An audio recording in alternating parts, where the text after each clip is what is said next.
नमस्कार। आज मैं आपकी कस्तूरी क्लास 8 का पहला चैप्टर पढ़ाने जा रही हूँ। पहले चैप्टर का नाम है सीखो। क्या सीखो? जैसे हम अपने बड़ों से सीखते हैं, अपने घर में माँ बाप से सीखते हैं और अपने समाज से सीखते हैं, वैसे यहाँ कवि श्रीधर पाठक जो सीखो, ये उनकी कृति है, वह सीखो के माध्यम, प्रकृति के माध्यम से क्या सीखने का आदेश दे रहे हैं कि क्या सिखा रहे हैं प्रकृति के माध्यम से। प्रकृति भी तो हमें प्रतिदिन कुछ ना कुछ सिखाती है ना, तो उसी को यहाँ पे श्रीधर पाठक जी ने कहा है। पहले हम श्रीधर पाठक जी के बारे में जान लेते हैं कि ये कवि हैं। इनका जन्म 11 जनवरी 1858 में हुआ था और मृत्यु 13 सितंबर 1928 में हुआ था। मृत्यु 13 सितंबर 1928। श्रीधर पाठक जी प्राकृतिक सौंदर्य, स्वदेश प्रेम तथा समाज सुधार की भावनाओं के हिंदी कवि थे। प्राकृतिक सौंदर्य, समाज सुधार, और इन्हें कवि भूषण की उपाधि से भी सम्मानित किया गया था, जो एक कवियों के लिए बड़ा सम्मान होता है, वो ऐसा कवि भूषण की सम्मान उपाधि से सम्मानित किया गया था। आओ देखते हैं इस चैप्टर में कि प्रकृति में निहित मतलब व्याप्त अनेक ऐसी वस्तुएं हैं जो हमें विविध प्रकार की सीख प्रदान करती हैं तथा हमें जीवन में उचित मार्ग पर आगे बढ़ने के लिए प्रेरित करती हैं। प्रस्तुत कविता में प्रकृति की कुछ विशेष वस्तुओं को उपमाओं के रूप में लेकर अति सुंदर ढंग से प्रेरणात्मक सीख दी गई है। प्रेरणा अर्थात किसी से हम प्रेरणा लेते हैं तो ऐसा ही प्रकृति से भी हमें प्रेरणा लेनी चाहिए। क्या लेना चाहिए? फूलों से नित हंसना सीखो, भौरों से नित गाना। फूलों से नित हंसना सीखो। फूल खिलते हैं, खिले होते हैं, हमेशा हंसते हुए दिखते हैं, उनमें कोई दुख की रेखाएं नहीं दिखती हैं, उनको देख करके ही मन खुश हो जाता है। तो वो क्या कह रहा है कवि कि फूलों से नित हंसना सीखो। फूल हमेशा तुम्हें हंसना सिखाते हैं। भौरों से नित गाना, भौरों के गुंजान में एक आवाज होती है गुनगुनाहट के, तो कवि कह रहा है कि भौरों से नित गाना सीखो, भौरों से गाना सीखो। तरु की झुकी डालियों से नित सीखो शीश झुकाना। तर मतलब वृक्ष की झुकी डालियों से, जो झुकी हुई डालियां होती हैं, वृक्ष की डालियां हमेशा झुकी होती हैं, जबकि वृक्ष हमेशा दूसरों को देता है, दूसरों की को खुश रखता है, दूसरों को छांव देता है, दूसरों को फल फूल देता है, सब कुछ देता है, लेकिन हमेशा झुका हुआ रहता है। तो कह रहा है कि तर की झुकी डालियों से नित सीखो शीश झुकाना। शीश झुकाना, चाहे तुम कितने भी आगे बड़े हो जाओ, लेकिन विनम्रता आपके आचरण में होनी चाहिए। ये कौन सिखा रहा है? वृक्ष सिखा रहे हैं। अब क्या है? सूरज की किरणों से सीखो जगना और जगाना। सूरज एक नियम में बंधा एक नियम सिखा रहा है कि सूरज की किरणों से सीखो जगना, जो खुद भी एक निश्चित टाइम पे उदित होता है और लोगों को भी जगाता है।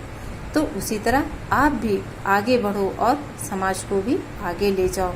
ये कौन सिखा रहा है? सूरज की किरणें सिखा रही हैं। लता और पेड़ों से सीखो सबको गले लगाना। लता का मतलब क्या होता है कि लता और पेड़ों से सीखो सबको गले लगाना। लता किसे कहेंगे? कि जो पेड़ों का सहारा लेकर के बहुत ऊपर तक चढ़ जाती हैं। कभी आपने देखा होगा, बहुत पतली सी उनकी शाखाएं रहती हैं, लेकिन बहुत ऊपर तक वो निकल जाती हैं। तो क्यों? एक दूसरे का सहयोग करना सिखा रही हैं कि जिस तरह पेड़ों का सहयोग पाकर के वो पतली सी, मुलायम सी, कोमल सी लता भी, एक घास, एक तिनका भी इतने ऊपर चढ़ जाती है, वैसे हम लोग भी एक दूसरे का सहयोग करें और एक दूसरे के साथ ही रहें, तभी हम लोगों की भलाई है और तभी हम आगे जा सकते हैं। तो लता और पेड़ों से सीखो सबको गले लगाना, अर्थात सबसे मिलजुल कर रहना। दीपक से सीखो जितना हो सके अंधेरा हरना। दीपक से सीखो। दीपक हमें क्या, दिया हमें क्या सिखा रहा है? अंधेरा हरना, जितना हो सके अंधेरा हरना, अर्थात अपने समाज की बुराइयों को दूर करना। कवि कह रहा है कि मनुष्य आपको दीपक से क्या सीखना, जैसे वो अंधेरी को हरता है वैसे आप समाज की बुराइयों को भी दूर हरो। और ये हमें दीपक सिखा रहा है। पृथ्वी से सीखो जीवों की सच्ची सेवा करना। पृथ्वी से सीखो। पृथ्वी क्या करती है? दिन रात लोगों की सेवा करती है। कभी भी चाहे जैसे उसको हम प्रयोग कर रहे हैं, लेकिन उफ तक नहीं कर रही है। पृथ्वी से सीखो जीवों की बिना किसी उपकार की भावना से सच्ची सेवा करना। ये सच्ची सेवा कौन सिखा रहा है? पृथ्वी से बढ़ के हमें और कौन सिखा सकता है? कि पृथ्वी से सीखो। जलधारा से सीखो। जलधारा जीवन पथ पर आगे बढ़ना।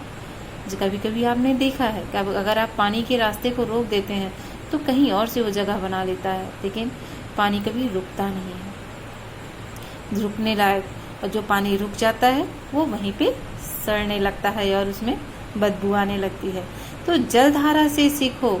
जलधारा, आप जलधारा बनो, ना कि रुके हुए पानी बनो। जल की धाराओं से सीखो आगे जीवन पथ पर बढ़ना। अपने जीवन पथ पर हमेशा आगे बढ़ते रहना। वो जहाँ जहाँ से रास्ता पाता है वहाँ वहाँ से पानी निकलता जाता है, वो कभी रुकता नहीं है।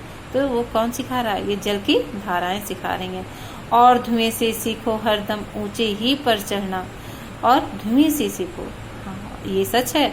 जब भी हम लोग कभी धुएं को देखें तो कभी उसको नीचे नहीं देखा है, हमेशा वो आसमान की ही तरफ उड़ता रहता है। तो हम लोग चाहे कितने भी हताश निराश क्यों ना हो जाएं, लेकिन हमेशा ऊंचों की ही तरफ, हमेशा अपने व्यक्तित्व को गिराना नहीं चाहिए। ये हमें कौन सिखा रहा है? धुएं से। और धुएं से सीखो हरदम ऊंचे ही पर चढ़ना, अर्थात ऊंचाई पर ही चढ़ना। हमेशा हमारा लक्ष्य ऊंचा होना चाहिए। सत्पुरुषों के जीवन से सीखो चरित्र निज गढ़ना। हम अपना आइडियल किसे मानते हैं? जब हम बहुत अच्छे किससे हम सीख सकते हैं? हम सच्चे पुरुषों से सीख सकते हैं। सच्चे पुरुषों से हमारे बहुत बहुत अच्छे जो स्वामी विवेकानंद हैं, हमारे बड़े बड़े ऋषि मुनि हैं, उनके रामकृष्ण, इस तरह के ऐसे व्यक्तित्व से, ऐसे सत्पुरुषों से हम अपने चरित्र को भी गढ़ना सीख सकते हैं, है ना। हम अपने चरित्र को बना सकते हैं।